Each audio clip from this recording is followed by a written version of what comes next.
Okay, everyone, we're going to go ahead and get started for tonight. I have a couple questions that were emailed to me that we're going to go over and then sort of open it up to anyone else who has questions. The PowerPoint and lecture were posted a little later than I had expected to. But I think they were posted Monday, so a couple days, but you still have them up there to check out if you haven't already. And then just now, before the meeting started, I went ahead and posted chapters 9 and 10. So those are already up and ready for you for the next couple weeks. So to start off, chapter 8, we're getting into stage 2. And so way back in chapter 4, we talked about stage 1, which was kind of building the relationship and establishing goals. And we kind of covered that really over all of these chapters. We talked about communication skills. We talked about, different theories and techniques that would work. All of that stuff. And so now we're finally getting into stage 2, which is actually applying the strategies. And so this would be sort of, maybe a little bit of session 1. Maybe you might get into some of this stuff, but definitely session 2 onward. So it's actually using the techniques with clients. To start off, I have a question about page 224 in your textbook. It says, in most cases, strategies and techniques will not be as effective if the strong helping relationship does not exist. So how can I effectively evaluate a helpee who is not open to communicate so that I can begin the helping process? And I think one thing that's really important to remember is that, while the strategies and techniques may not be as effective if the client or that relationship, that strong therapeutic alliance isn't there, it doesn't mean that they're completely ineffective. And so you can certainly begin to use some strategies with the client, maybe doing some psychoeducation, teaching them about the strategies without feeling like that relationship is where you want it to be. Sometimes you just kind of continue each session to build it a little bit more and a little bit more. There were certainly clients that I worked with for quite some time that I still kind of felt like I didn't have as strong of a therapeutic relationship with, but that some of the techniques and things were still helpful because the client was willing to engage in them and willing to participate. With clients who are mandated to counseling or just don't want to be there for other reasons, maybe some younger folks whose parents have made them come in or whatever the situation may be, you may have a harder time developing rapport with them, or clients that are a little bit more shut down or even afraid of the process. And so it's okay to make building a therapeutic alliance and building that rapport as part of your goals each session. So, the session may start off with you just trying to find out a little bit more about the client, what their day-to-day life is like, and trying to establish that relationship as you sort of move forward. And the next question is there a reasonable amount of time given to a helpee in the beginning of counseling for them to become stable? And so, again, this is something that really depends on case to case. You're going to spend some time building that relationship and getting to know them, and that's going to have some time to just sort of help them knowing that they're now in counseling. There are statistics out there that say just by a client making that phone call or sending that message to start counseling, they already start to see sometimes a decrease in their symptoms. And it's just kind of knowing that there's help and support that I'm going to be getting is sort of enough to get it started. Another thing is that sometimes if a client's symptoms seem to be the result of something that, how do I explain it? Like, there's other issues there that are making it really challenging for us to get established in counseling. So like if the client's manic and depressive symptoms are so bad that, when they're depressed, they literally can't come into counseling, they can't get off their couch, and their manic symptoms, they like can't sit down, they just can't function. Same thing with like ADHD. If they just can't even focus at all or whatever, in some of those cases, you may have them see a medical doctor, like their primary care physician, or try to get them in with a psychiatrist as soon as possible so that the medication can begin to work and begin to stabilize them so that they can, have, an increased amount of focus and attention towards the counseling process. In other situations, you may have to start working on some strategies with them before you would ever look at medication to determine whether or not, the behavioral strategies or the cognitive strategies or whatever are going to be helpful. And then if you feel like, yeah, they're helpful and this client seems to need a little bit more, you can make that referral to medication management. But as far as kind of putting a time frame around it, it's really hard to say. But I know that with treatment plans and like managed care and insurance companies, they sometimes want you to put a time frame on it. So sometimes it's good to use that sort of like 3 month or 12 session, mark. Or if this is going to be more short-term counseling, you can say like 6 sessions or like month, 2 months. And then if you need to continue that goal, or if you end that goal sooner, that's fine. The next group of questions, or the next question actually, termination of the helping relationship with a helpee. How can I, as a helper, not get too many emotional feelings after the counseling relationship has terminated? And I would say that this is definitely a balance. There's a lot to be said for a counselor kind of holding back, because again, the termination of the relationship really still should focus on the client and their feelings about having the therapeutic relationship end, and how they feel like they're ready to move on without the need for counseling at this point. But I still believe in authenticity, and so if you're feeling emotional about a therapeutic relationship ending, I don't think there's anything wrong with either saying that or kind of showing that. Like, I wouldn't want you to be like waterworks and, tissues and snotty noses and everything, but, getting misty eyed or even shedding a tear, or just letting the client know that, like, I genuinely am gonna miss this time that we have together. I'm gonna miss seeing you week to week or every other week, or how often you typically meet. That it's gonna be hard for me too to kind of have you move on your own, and not have you in counseling anymore. And I'm also really happy that you don't have that need for counseling in an ongoing way as you have. And so I definitely, for me personally, I feel like that's part of being genuine and authentic in counseling. And so I say sort of go for it, as long as you're kind of reining yourself in to allow that time to be for the client, versus the client kind of consoling you because you're so emotional about the end of counseling. And then um, the last question that was sent to me is about follow-up. Do you think that that follow-up with the helpee would help the helper with the emotional feelings that may arise after counseling sessions terminated? Hopefully to give the helper the feeling of success and not a feeling of loss. And I do think the follow-up is good for the client and also good for the counselor. I think that um, for us, when we have a client in counseling, we get to sort of see either a chapter or several pages of their life, and they give us maybe a glimpse of the earlier chapters. But we're not supposed to know the ending of their story, right? We're not supposed to know what comes after the chapter that we're on right now. And so that follow-up could help us to just kind of find out what the client's been up to, how they've been managing, if they're still using the techniques that they've learned, if things have changed for the better, or if there are things that they continue to have need for, and we can refer them to different support services, or we can give them some guidance, or maybe they might need to get back into counseling. And so that's why it's good to do follow up at a couple points. Maybe send a letter right after they end to say, again, thank you. If you ever need anything, contact me. And these are points when I would be getting back into contact with you. And then maybe either at 3 or 6 months, and then maybe at a year. So that way the client feels like you haven't just like forgotten about them and moved on, but also so that you can kind of feel like, where things have gone, and sometimes they haven't gone well, and you can kind of follow up with the client and again get them the help and resources that they need.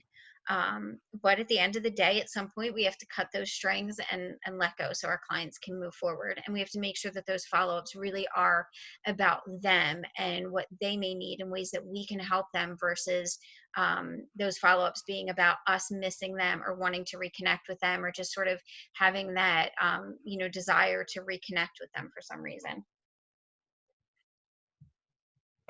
And so that is it for the questions that were emailed to me. And so now I want to kind of open things up to those of you on the call. If you have any questions, you can go ahead and unmute yourself, or you can type them into the chat box, and I can address them. So you can use either one of those methods.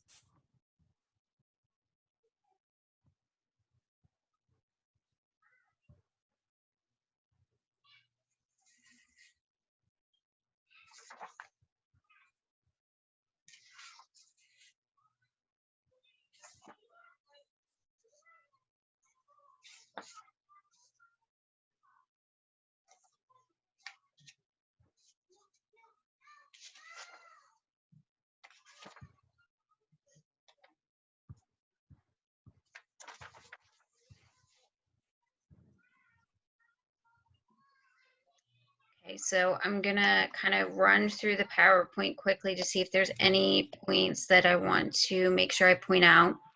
And so in the beginning of the PowerPoint, it talks about the specific steps of stage 2, which are outlined throughout this chapter. We talked before about making sure that the goals are clearly defined and there's an agreement between the counselor and the client about what you're going to be working on in your work together, and not the therapist just deciding like, these are things that I think you need to address and I think you need to work on, because then the client might not likely buy into that quite as much. The next is actually planning of the strategy. So if there are different areas that I want to work on, or there's some that are a little bit more primary, things that I have to work on first before I can get to others, or things that are like, so important right now that I need to address them before I can move on to something else. When we use the strategies, and this is something your textbook really emphasized, was that we need to make sure we're evaluating them from the start. So, session 2, we come in, I start working on some kind of technique or strategy with the client. At the end of that session, when I'm writing my session note, I should be thinking about how effective I thought that strategy was. And do I want to continue down that line, or do I feel like I want to try something else during the following session? And then that next session, session 3, client comes in, you can kind of find out, how did things go this week? If there was some kind of like goal or assignment, that they were supposed to work on throughout the week, find out how they did with that. And again, you're evaluating, do I feel like I need to work on something else? Do I need to go backwards? Do I need to, continue with this? And where do I need to go? And then finally, the next step, 5, was about termination, and it talked about the different types of termination. And I know, like, when I was in the agency counseling and even in residential, we had like, I think 3 or 4 different options we had to select. And it's whether the client just stopped coming to counseling, they just left prematurely. Usually that's called like AMA, against medical advice, or something similar to that. Whether the therapist ended the relationship for some reason. So like, maybe the client threatened the therapist, or became aggressive, or there was some kind of conflict of interest that led to premature ending the counseling relationship. Another one is successful. So the counselor and the client agree that they've met their mutually, agreed upon goals, and the client's ready to move on, without the need of counseling at that point. And then I'm trying to think if there was another one. Could be if there was just another reason, like client's insurance ended, or something like that. Let me see. Goals achieved. Yeah, third party. So, there's some kind of third party like insurance or something like that determining that the sessions have to end.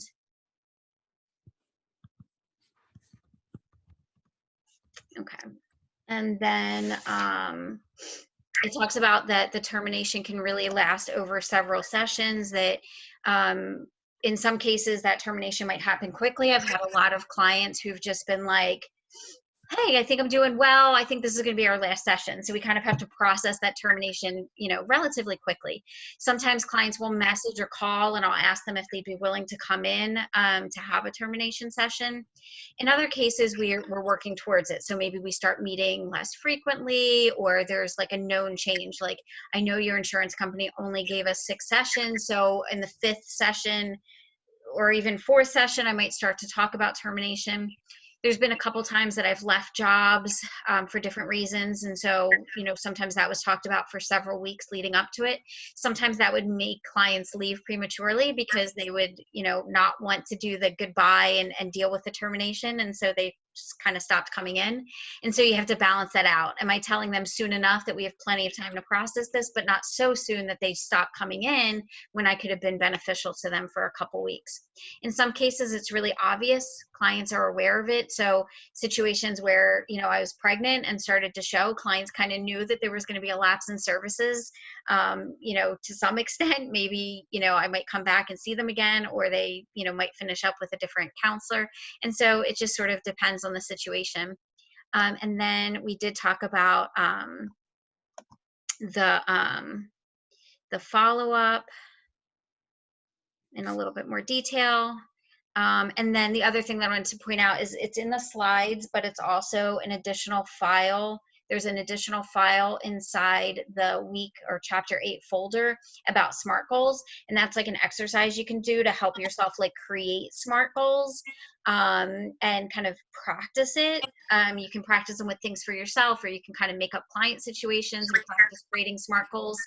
In your PowerPoint, it's just kind of what the SMART stands for. The goals need to be specific, measurable, attainable, realistic, and timely, which again, I'm pretty sure we talked about that earlier in the semester. Okay, so looking at the chat, how do you have a follow-up session if a case like payment options is an issue? Okay, so follow-up doesn't always have to look like a session, and in most cases it won't. And so I'll kind of tell you a little bit about what I did, or we did, when we were in the agency, so outpatient counseling. We sent a letter after termination. So that could have been the client just stopped showing up, or we, had that termination, or whatever the situation was. We would just simply send a letter, termination has happened. You can contact us if you need to. And also letting them know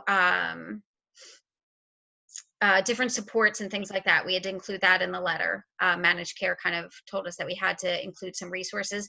And then we would put a survey in there. So like, I think we had like 5 questions, and we'd ask them to return it. So just, over the last couple weeks, how are you doing? Because usually we'd send it about maybe 2 weeks after termination. Then at 6 months, we would send an additional letter that would say, again, this is a follow-up, blah, blah, blah, blah, blah. This is how you get in contact us if you want, and another evaluation, and then follow that up at a year. With residential, we did something sort of similar, except we did it in phone calls for the first follow-up, and a phone call for I think it was a 3-month follow-up. And then the 12-month follow-up was a letter. And in each time it was, how are you doing? Do you need any additional resources or services? And this is how you contact us if you need anything. And in the case with residential, because they were juveniles, we would usually contact the parent or guardian. Sometimes that would be children and youth. We might contact any county caseworkers they had, or probation officers, to see if they finished probation or things like that. So it would just be kind of informal type follow-ups.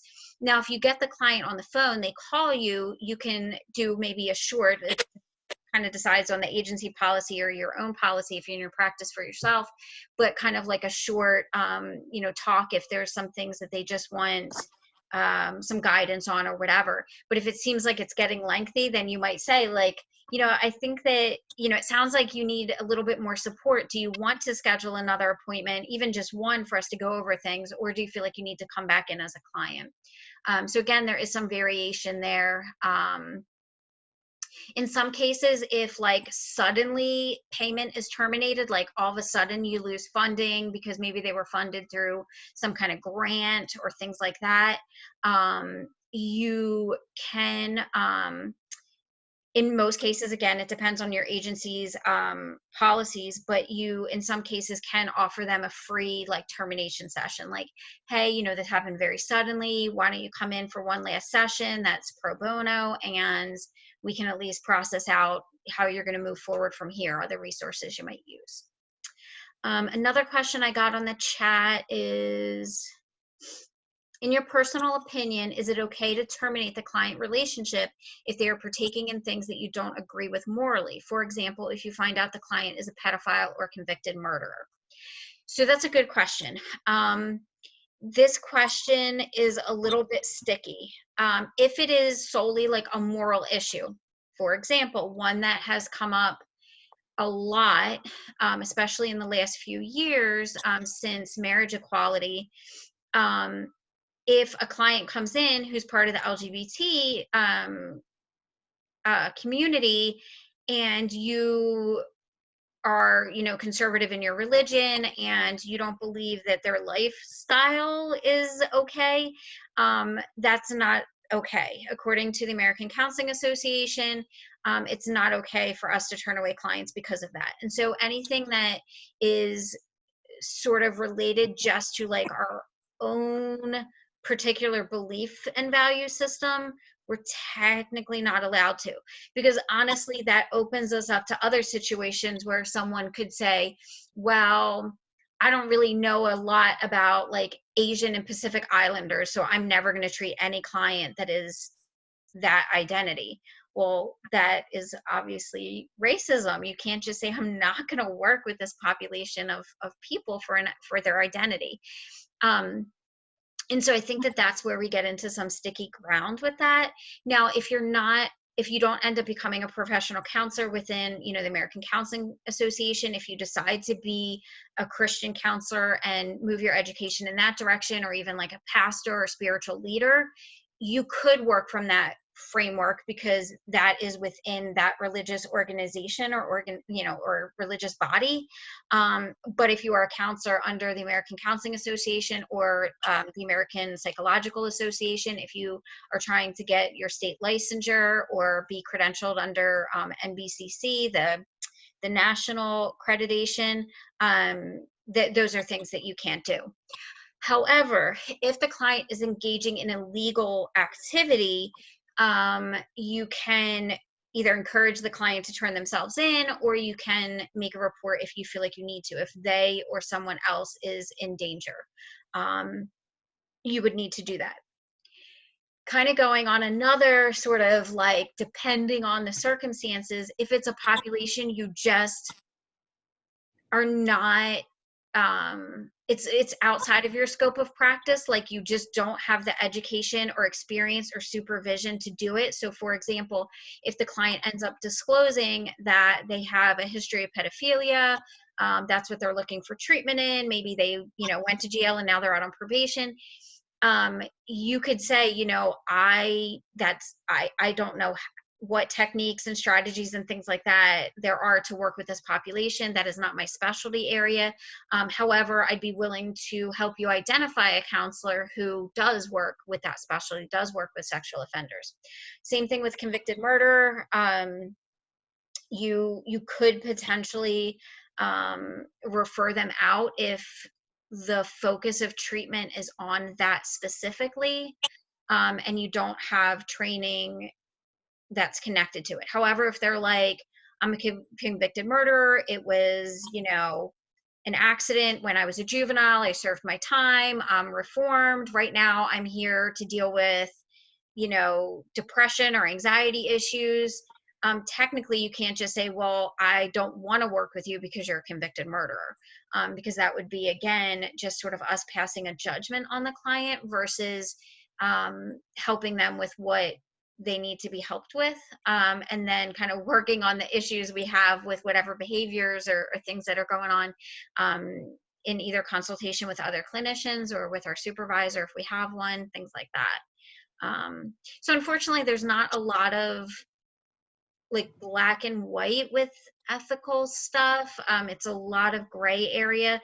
There are some things that are outlined very specifically, and if you want to know more, you can definitely look up like Florida laws and rules to get information on what is appropriate or not appropriate here. And or if know that you're going to move states or something like that, you can definitely look in different states.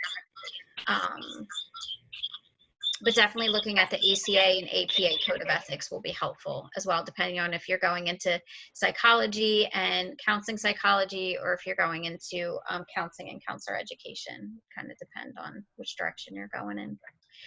So does anybody else have verbal questions or want to add some questions to the chat box about Chapter 8?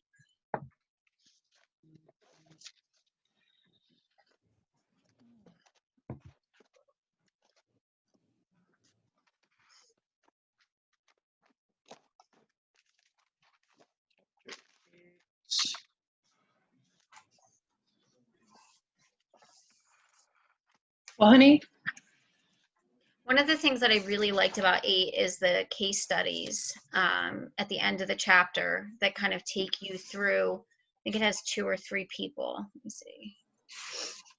3. Actually, it has more than that. It has 4, 5. It has 5. It has 5 case studies at the end of Chapter 8. And so I think it's a really good idea to go through them and look at how the counselor and the client are working together throughout the course of treatment. They have like kind of different lengths. Some of these case studies are a little bit shorter, some are a little bit longer length of treatment. And so that could also be something if you feel like you have, you go through those cases and you have some questions about how things were done or how things were handled. That's another thing that you can definitely send me questions about. Send me an email and I can get back to you. Or you could even hold it till next week. If, in the beginning of going over 9, you say, hey, I have some questions lingering from 8 or from the case studies. That's good as well. I felt like chapters 8, 9, and 10 they felt a little bit shorter. I don't know if page-wise they're a little bit shorter, but they seemed a little bit shorter and more straightforward than some of the other chapters. So hopefully that's kind of how you're taking it in and you feel like you understand the information. I am hoping that depending on how things go, I don't know if we'll do the preparation for the final during our last class meeting, or if we'll do like 2 separate Zooms, one for chapter 10 and then one for preparing for the final. I'll kind of see how you guys feel and also see just how the next few chapters go. It doesn't look like anybody else has any questions. But if you do have any last minute ones, please either say them out loud or type them in the chat box in the next few minutes. Does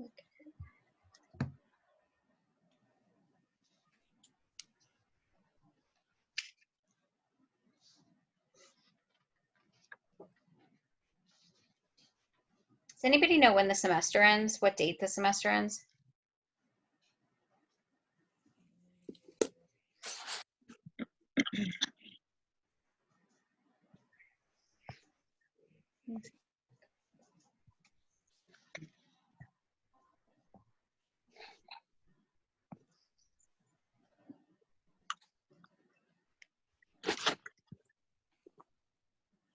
I believe the last day of the semester is April 22nd, which is a Wednesday. Okay, so next week would be the 8th. We'd go over chapter 9. And then the 15th, we would go over 10, and we'd have to go over the final either that night or not long after, so that you have a couple days to do the final before the 22nd.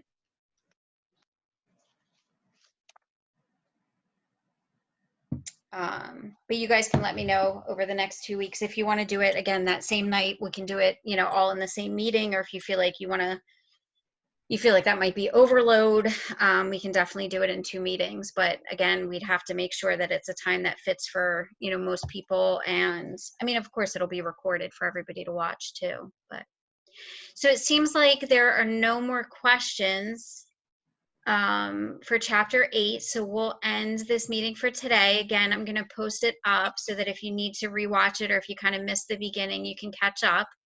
And if you have questions throughout the week, you can message me. And then also, if you're not going to be here for the next one, you can message me questions as well. So someone just asked about slide 18. So the last slide on these chapters, I believe chapter 8, 9, and 10, I have additional learning activities. They might have been on 7s, but definitely definitely chapters 8, 9, and 10, I have additional learning activities.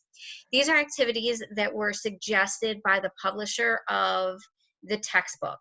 So sometimes I'll take these additional learning activities and we'll do them as like questions in the beginning of our lectures in class, or activities that we would do together in class. But because we're not meeting face to face, I thought it would be good to add them at the end of each PowerPoint. And so again, if it's like something that you feel like you want to dig a little bit more into, learn a little bit more about, or more in depth, then these are just activities that sort of help with that. So like, for example, this one is expanding on exercise 8.8.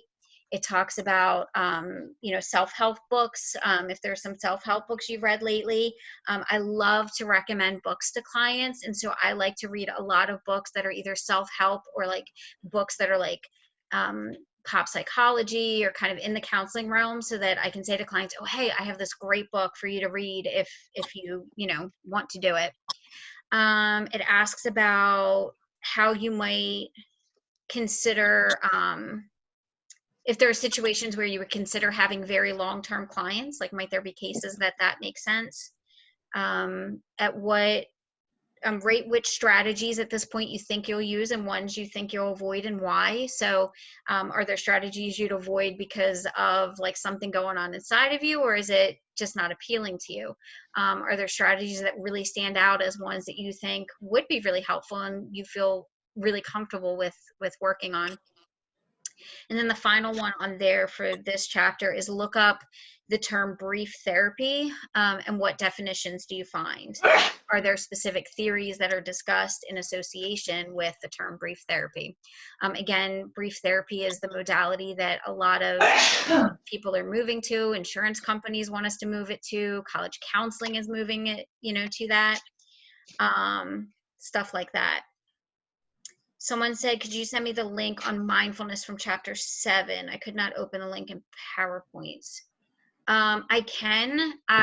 So I posted in the folder for chapter 7, I posted like an additional PowerPoint with a lot of mindfulness techniques that do have a lot of links. So what I can do is I can upload those in, I uploaded them, I think, no, I did upload them in PowerPoint version. What I can do is I can put a Word document up there that has the links for all the 10-minute mindfulness activities. And so hopefully you guys can access it from there. Any other questions before we end up for today?